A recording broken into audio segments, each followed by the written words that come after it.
Somewhere towards the end of our second conversation, around the point he was yelling at me over and over again, I felt like I was being used by him. Felt like he wanted to vent at me, a Palestinian, to label me as wrong and misguided and even just bad in order to reinforce his beliefs.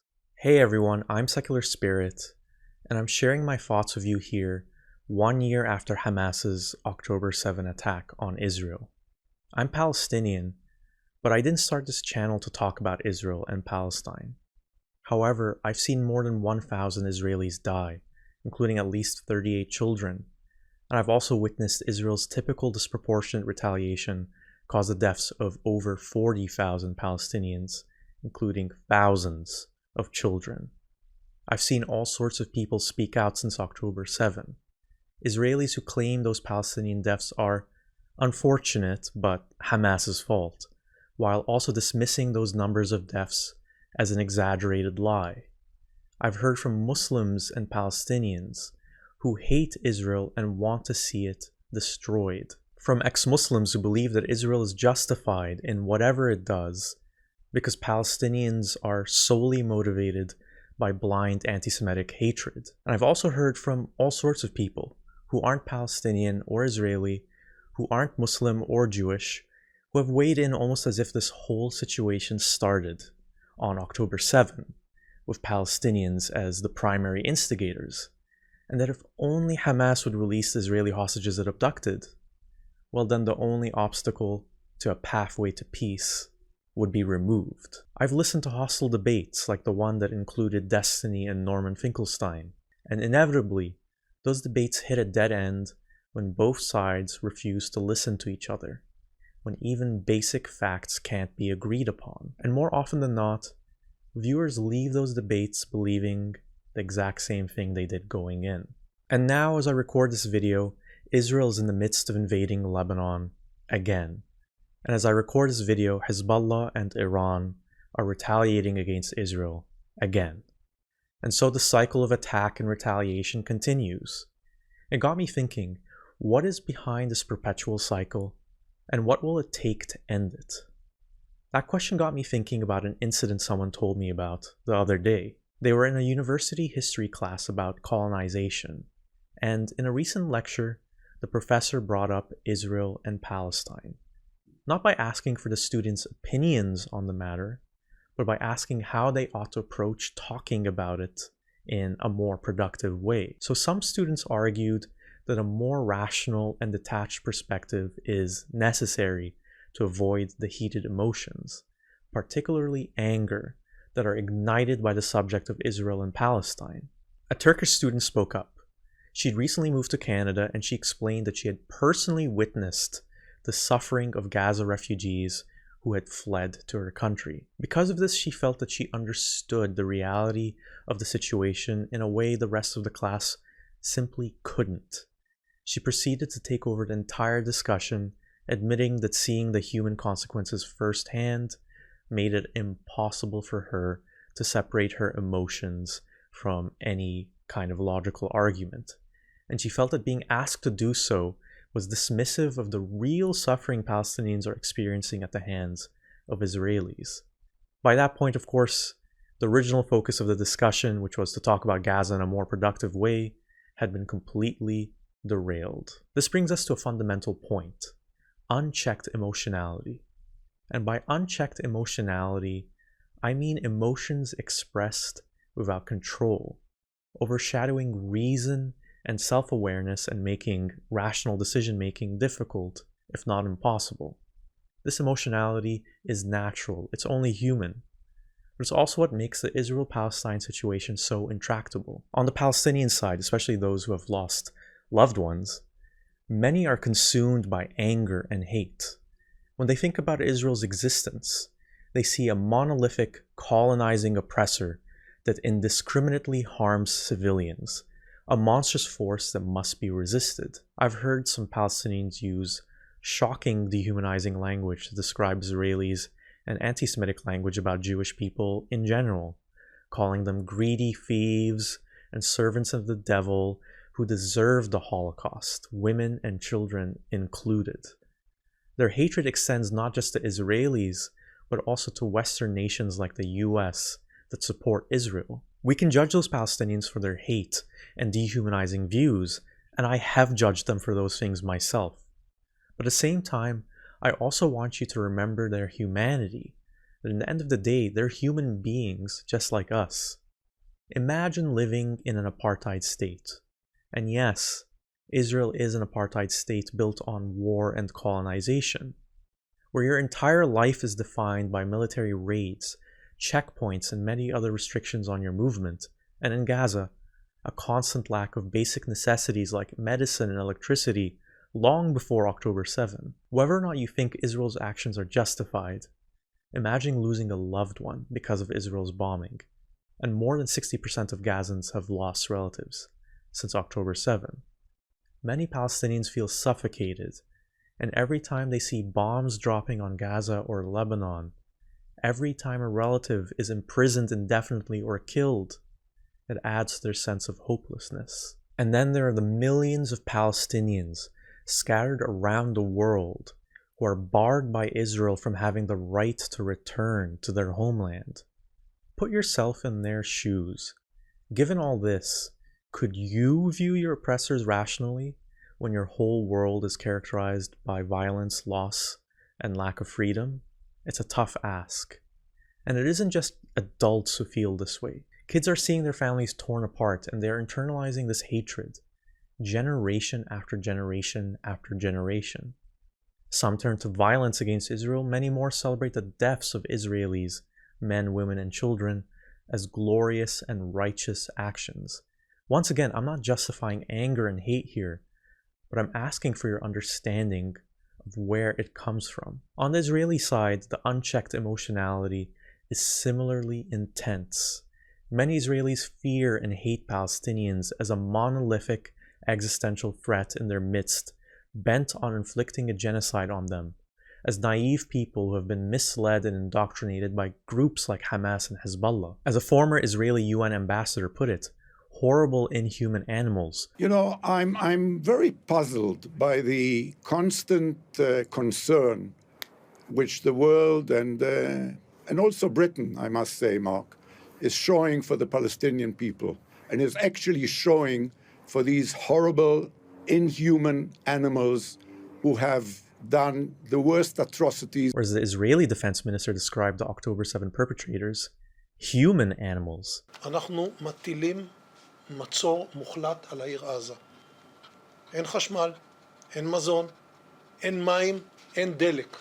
הכל סגור. אנחנו נלחמים בחיות אדם ואנחנו נוהגים בהתאם. Now, is that description better or worse? I can't decide.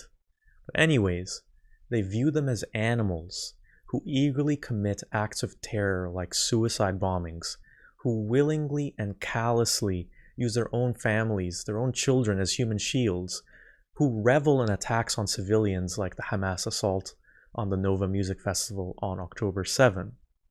The Israeli state has amplified this fear through mandatory military service and relentless political narratives from its leaders that paint Israel as always on the verge of destruction. This fear drives a constant cycle of military action, which is often justified under the guise of necessity. I think it's important to note how Israel runs an apartheid state that confines Palestinians to small, overcrowded areas and controls virtually every aspect of their lives.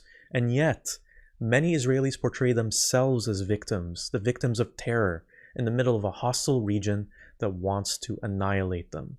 This mentality of victimhood is a powerful driver of unchecked emotionality, which can also distort reality and harm you psychologically. You can really see this in how Israel operates as a state of perpetual cognitive dissonance and paradox.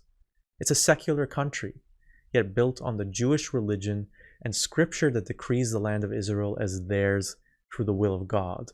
It's a country of peace, yet built on a hyper-militarized society.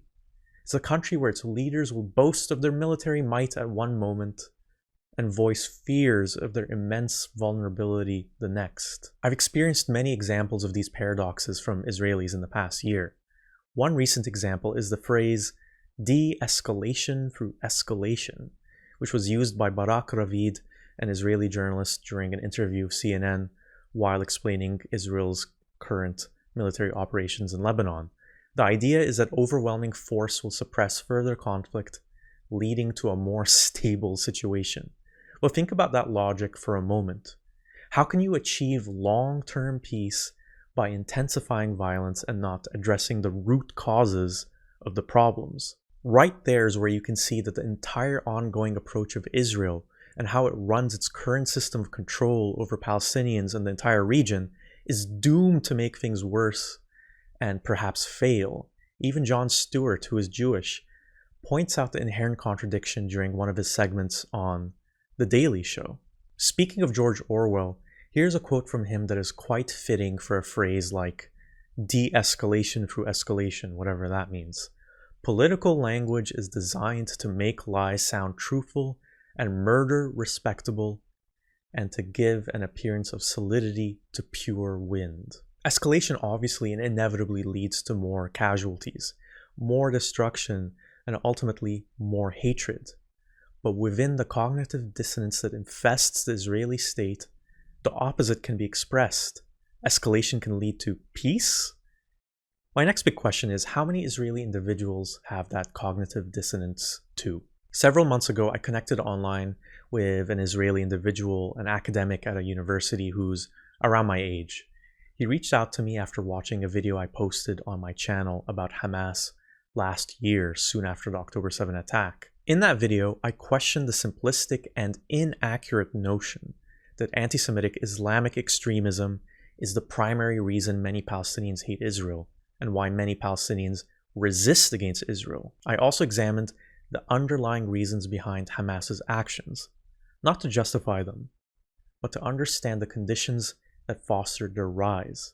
This Israeli said he wanted to have a real conversation with me, and I decided to do it in the hopes that I could sway someone who could actually help effect political change in Israel. The 2 times we spoke together were tough.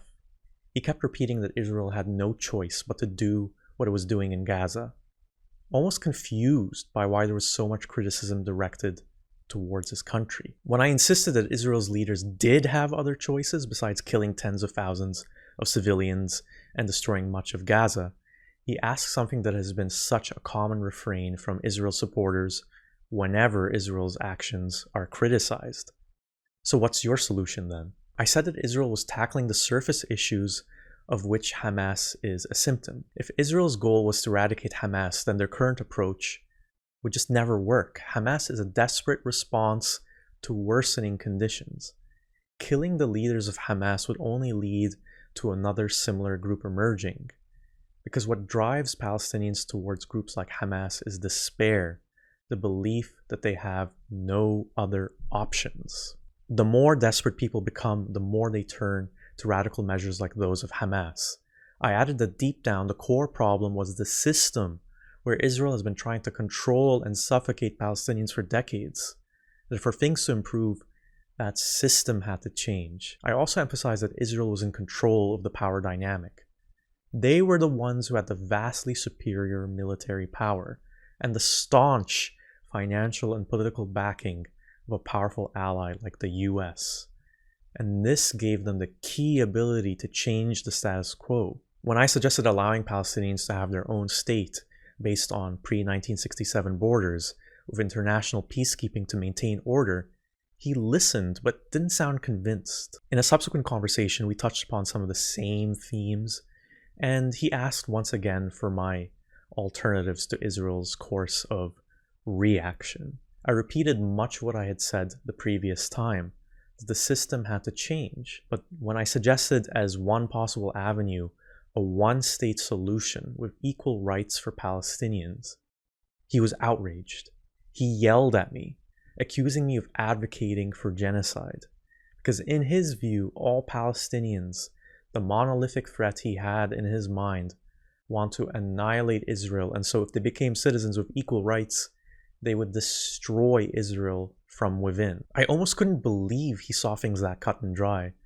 But then again, I suppose I shouldn't have been surprised. When he kept yelling and interrupting me, I felt like I'd hit that impasse that so many others have. I was stunned that simply making a suggestion of equal rights would be seen as a call for genocide. It feels almost absurd that I need to say this, but advocating for basic human rights doesn't mean supporting any side's extremist actions. Even though I expressed to him that I didn't support Hamas or violence, that I supported the continued existence of Israel as a state, and that I knew many other Palestinians who felt the same way, I just couldn't crack through the monolithic Palestinian existential threat he seemed to have in his mind. Our conversation ended and I decided I didn't want to have another conversation with him. Afterwards, he reached out to me to have another conversation, and I saw his comments pop up sometimes on my posts. Why did he still want to talk to me? A random YouTuber he accused of advocating for genocide. I have a hunch.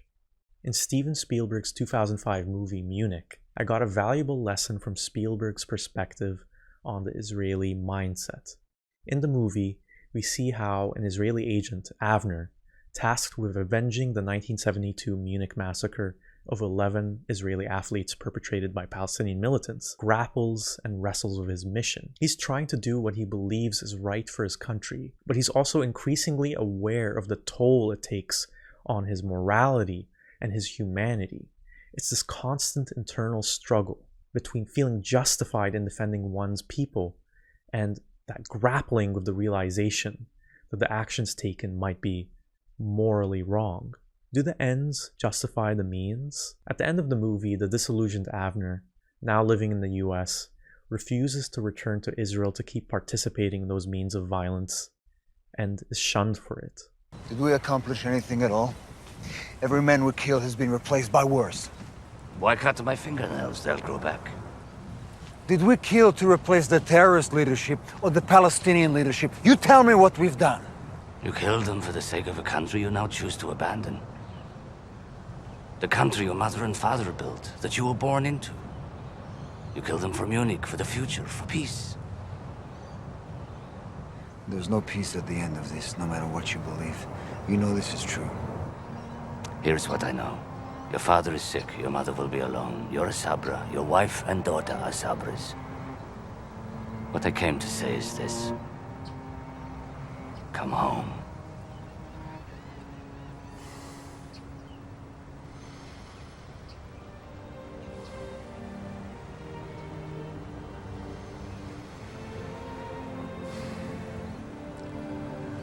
Come to my house for dinner tonight. Come on, you're a Jew, you're a stranger, it's written someplace or other that I'm meant to ask you to come and break bread with me. So, break bread with me, Ephraim. No.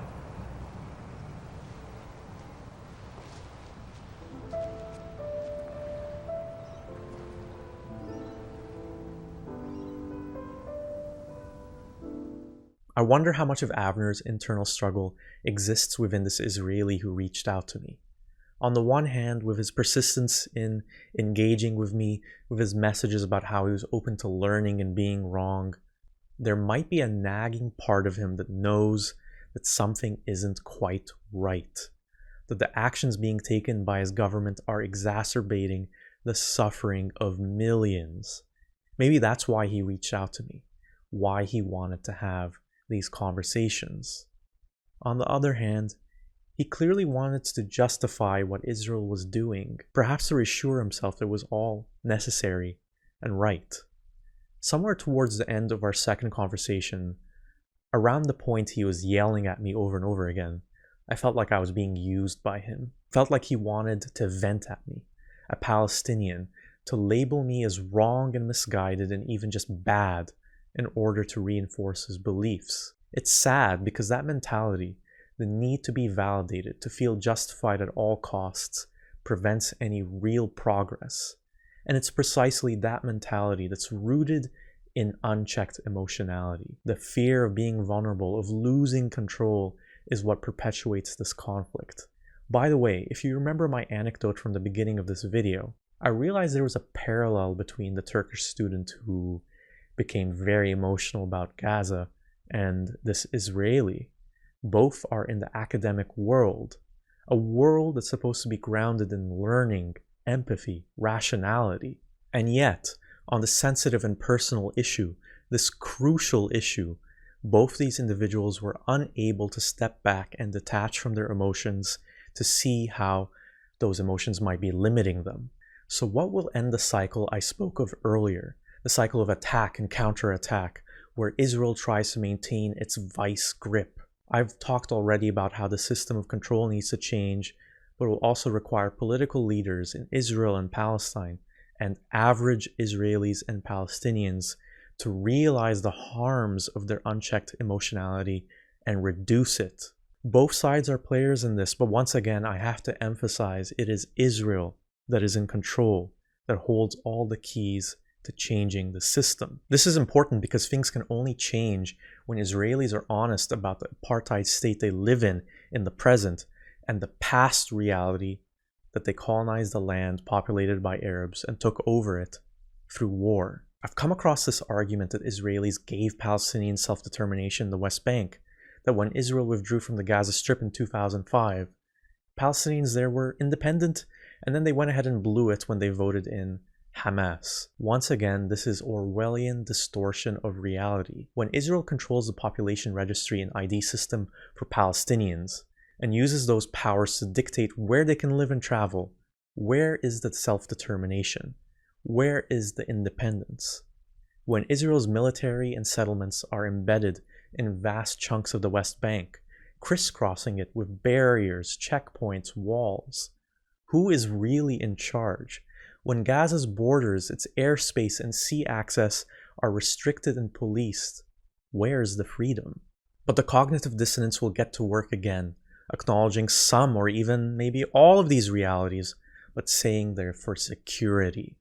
Because of this potent combination of fear and anger, the justifications will always keep coming as Israel's leadership continually refuse to make concessions or compromises that would mean loosening their control. I see this in the expansion of settlements in the West Bank. Israel already has full control of 60% of the West Bank, and more settlements mean a weaker, more fractured Palestinian state if independence is ever granted one day. Now, I have said that Israel is the key power in this dynamic and has the bigger responsibility to change things.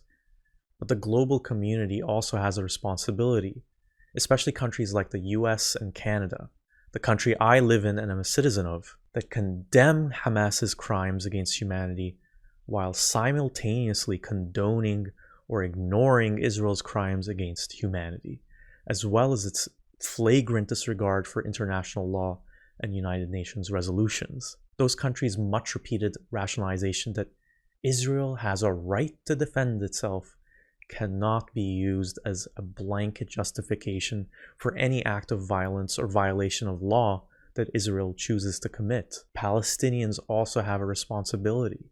On the Palestinian side, many people, including some of my own family members, refuse to consider reconciliation or compromise.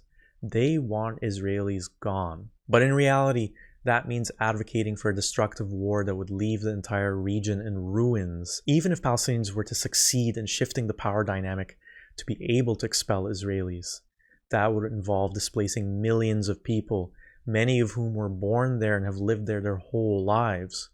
Despite all the injustices that Palestinians have experienced in this past century, going back to the start of the Zionist project to colonize their land, those Palestinians need to let go of the idea that Israelis should simply leave, they should simply vanish. What I'm trying to say is that neither side can afford to continue viewing the other as monsters, as fundamentally evil.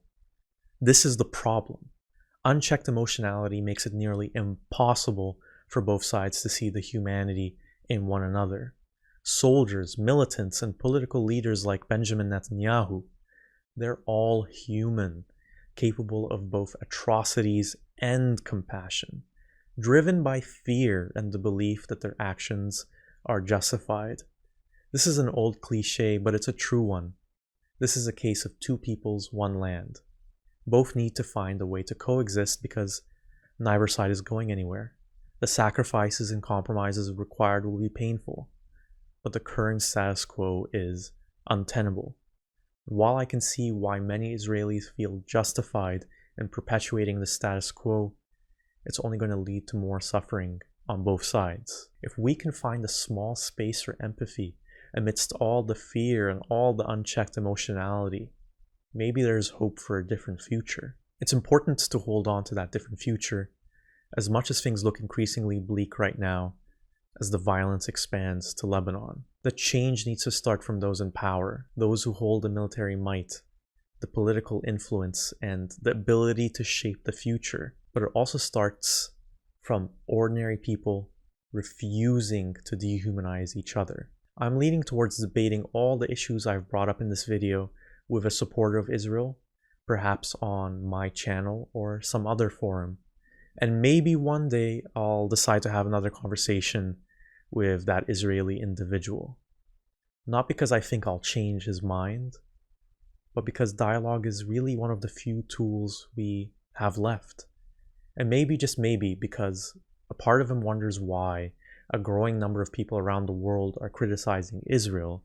And no, it isn't just because they're all anti-Semitic. Maybe one day he might truly listen to me. That's all from me. I'm Secular Spirit, and thanks as always for watching, and thank you again to my Patreon donors for your continued support. Please like this video if you agree with the spirit of it, and subscribe to my channel if you haven't already. And as always, I'll be back with another video soon.